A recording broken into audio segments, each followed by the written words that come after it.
Сәлеметсіздер ме балалар? Біздегі онлайн мектепте берілген тапсырмаларды орындауымыз үшін біз оны Scratch ойын программа ортасында міндетті түрде жасап көруіміз керек. Сол кезде тапсырмаларды орындау бізге оңайға түседі. Ол үшін біз Scratch 2 офлайн эдитор бағдарламасын орнатып алуымыз керек. Оны оқулықтың 10-шы бетінде сілтеме бар, сол арқылы тауып алуларыңызға болады, немесе Google-ға Scratch 2 офлайн эдитор деп жазсаңыздар, Scratch 2 офлайн эдитор. Ең алдымен Adobe Air-ны орнатасыздар. Adobe Air-да Windows-ға арналған нұсқасын орнатасыздар. Яғни даунлоудты басып, өздеріңізге жүктеп аласыздар, сосын орнатасыздар. Екінші Scratch офлайн эдитор орнатылады. Windows системасын таңдайсыздар, даунлоудты басып, орнатып аласыздар. Егер компьютерге орнатылмай жатса, онда бірден онлайнға кіріп программалай беруге болады. Бірақ ол жерде қазақша нұсқасы жоқ. Ол жерде тек қана ағылшынша және орысша нұсқасы. Ол scratch.net.edu деген сайтта кіріп, жаса дегенді басып, кішкене өзгешеліктері бар. Бірақ осы жерге кіріп те орнатылмай жатса, жасай беруге болады. Бұл жерде міне блоктар палитрасы кругтар түрінде берілген, яғни шеңберлер түрінде. Барлық жасалатын бізге міне кейіпкеріміз деген бұл анимациялық мультфильмнің немесе бір ойындардың, екі өлшемді ойындардың кейіпкерінің іс-әрекеті барлығын осы блоктар палитрасынан аламыз. Неге блоктар палитрасы деп аталған? Себебі бұл түстер палитрасына ұқсас. Сол себепті бұны блоктар палитрасы деп атаған екен. Енді біз жаңағы тапсырмаларға келетін болсақ, бұл тапсырмаларда үкі мысыққа санауды үйретіп жатыр дейді. Үкінің мысықтың сан санағанын көрейік. Келесі программаның басынан кейін айнымалы, есеп деген айнымалыға мән беру.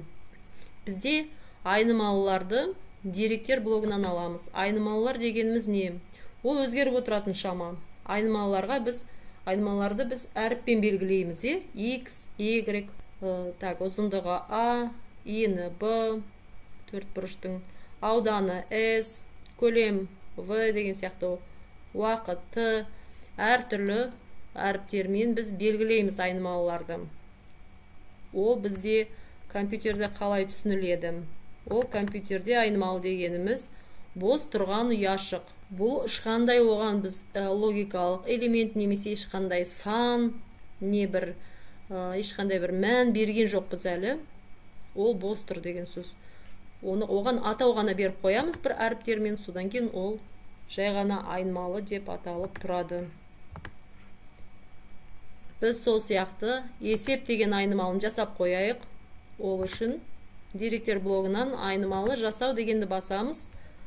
Айнымалының атауы есеп. Егер ол осы барлық кейіпкерлерге ортақ болса, онда барлық спрайттар үшін деп қалтырамыз. Егер тек қана біздің кейіпкерімізге қатысты болса, онда тек осы спрайт үшін дейміз.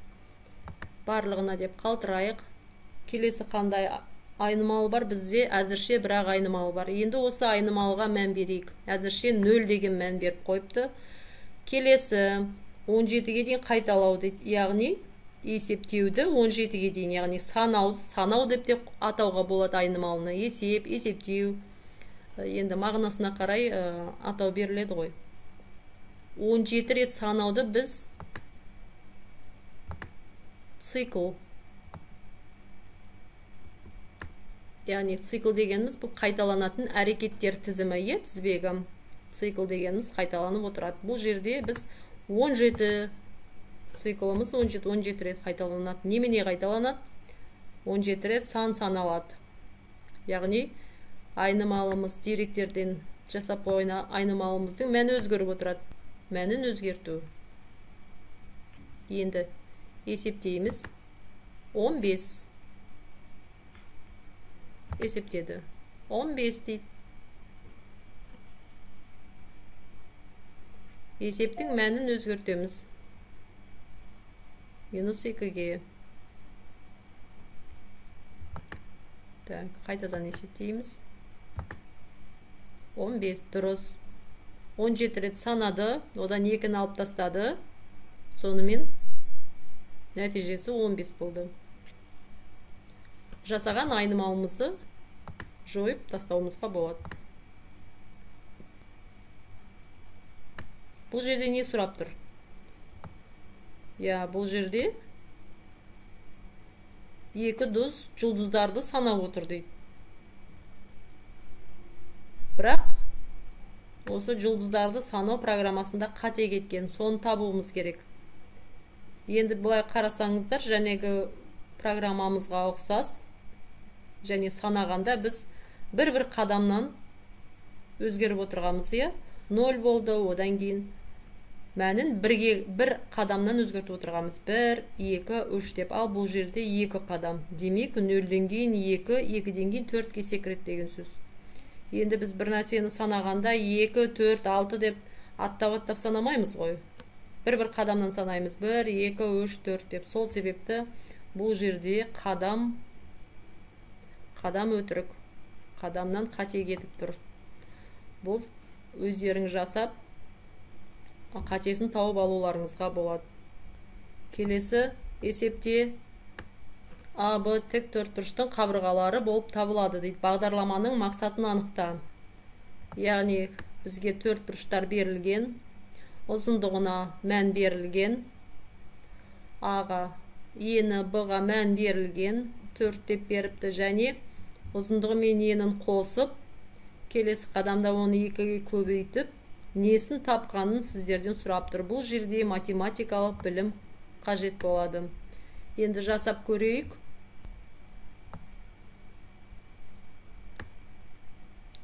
Қазір есептейміз, бірақ нені есептегенін бұл мысықтың баласы сіздерге айтпайды. Айнымалыларды деректер блогынан жасаймыз. Айнымалылар.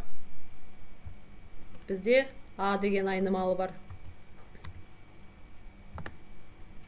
Және де екінші айнымалы ол Б, яғни төртбұрыштың ені.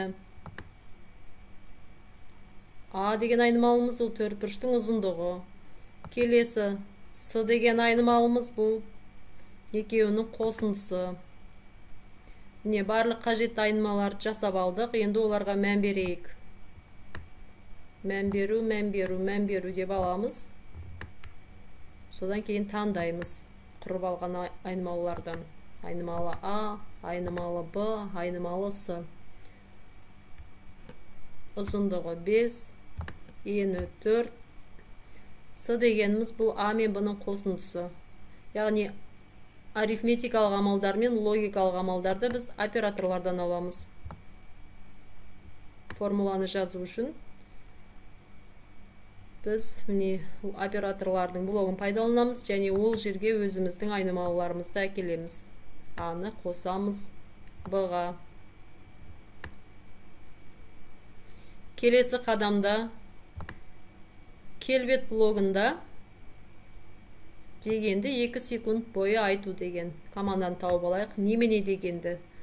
Б көбейту С дегенді дейді. Оны біз операторлар блогынан көбейту деген блокқа 2-ні С айнымалысына көбейту дейді. 2-ні С айнымалысын деректерден әкелеміз.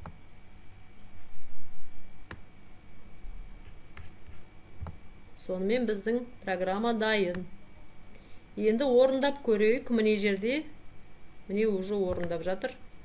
Айнымалы ұзындығы 5, ені 4, ұзындығы мен енінің қосындысы 9. Келесі ең соңғы қадамда оны 2-ге көбейтіп, неменесін тауып қойған? Мына ұзындығы мен енін 2-ге көбейтсе, төртбұрыштың 4 қабырғасының қосындысы шығады екен. Бұл төртбұрыштың барлық қабырғаларының қосындысын не дейміз математикада? Соны есептеп шығарды, соны табу керек. Келесі есеп бізде программалау тілінде жазылған амалдарды, математикалық амалдар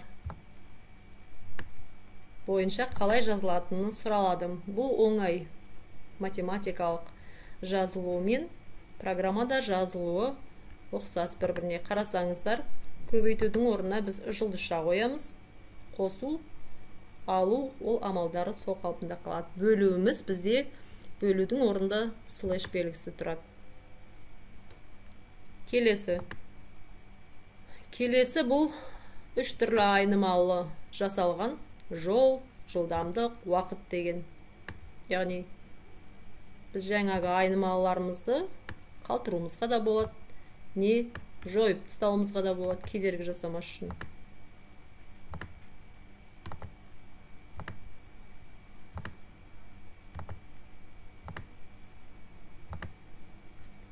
Енді осы айнымалыларды жасайық. Бізге жол деген айнымалыны жасау керек болатын болсын. Келесі айнымалымыз жылдамдық.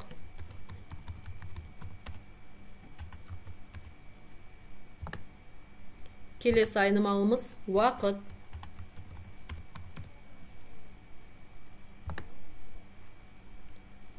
Бізге қажетті үш айнымалыны жасап алдық. Енді оларға мән берейік. Программаны бастаймыз. Оқиғалар жасыл жалауша басылған кезде программа орындалады. Келесі жол деген айнымалыға мән берейік. Мән беру деген команданы әкелеміз, бірақ уақытқа емес, жолға. Тағы да мән береміз. Уақытқа емес, жылдамдыққа. Келесі тағы да мән береміз, бірақ мәннің орнына біз формуланы қоямыз. Жолды бөлеміз жылдамдыққа деген. Формула бізде операторлар блогында тұр. Бөлу блогына әкелеміз. Енді бұл жерге жол айнымалысын, яғни S математикада, жылдамдыққа бөлеміз V-ға. Сонда бізде уақыт шығады. Келесі келбетте дегенді айту командасын әкелеміз. Hello деген жерге біз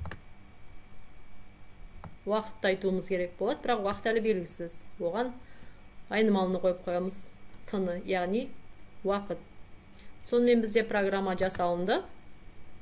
Енді оны орындауға жіберуіміз керек. Жол міне 0 болып тұр. Жылдамдық 0, уақыт 0. Программа құрылды. Жасыл жалаушаны басып орындауға жібереміз. Жол мен жылдамдыққа мән берген жоқ бізге. Мән жоқ деп тұр бізге. Бізде жолға, яғни 200 км, жылдамдық 50 болсын. Сағатына 50 км болсын. 200 км-ді біз сағатына 50 км сағат жылдамдықпен жүретін болса, енді есептейміз. Жол міне есептеп берді. Егерде арақашықтық жол 200 км болса, S жылдамдығымыз V 50 км сағат болатын болса, біз ол мәндерді беріп қойды. Олар белгілі. Енді табуымыз керек уақытты. Уақытты тауып берді. Яғни Scratch бағдарламасы ойынды жасау болғандықтан, ойында бізде әртүрлі іс-әрекеттер болады, әртүрлі оқиғалар болады. Оның барлығы алдын ала шарт қойылып программаланады. Сол үшін бізде барлық математикалық амалдар да қолданылады. Енді осы программаны сұрақты оқысақ, егерде жылдамдықты сол 200 км, мысалға Нұр-Сұлтан мен қай жердің арасы 200 км болады. Соны 50 км сағат жылдамдықты ұстап отырсаң, 4 сағатта жетеді екенсің. Ал егер 100-бен келсең, неше сағатта жетесің, мысалға. Соны сұрап тұр. Егер жылдамдық 100 болатын болса, онда уақыт қанша болады? 2 есе арта ма? 2 есе артып 8 сағат жүресің бе? Жоқ, әлі 2 есе азайып 2 сағат жүресің бе? Өзгермей ме? 3 есе арта ма? Сол жайында сұрап тұр.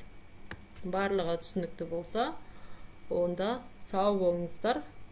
Келесі сабақта көріскенше.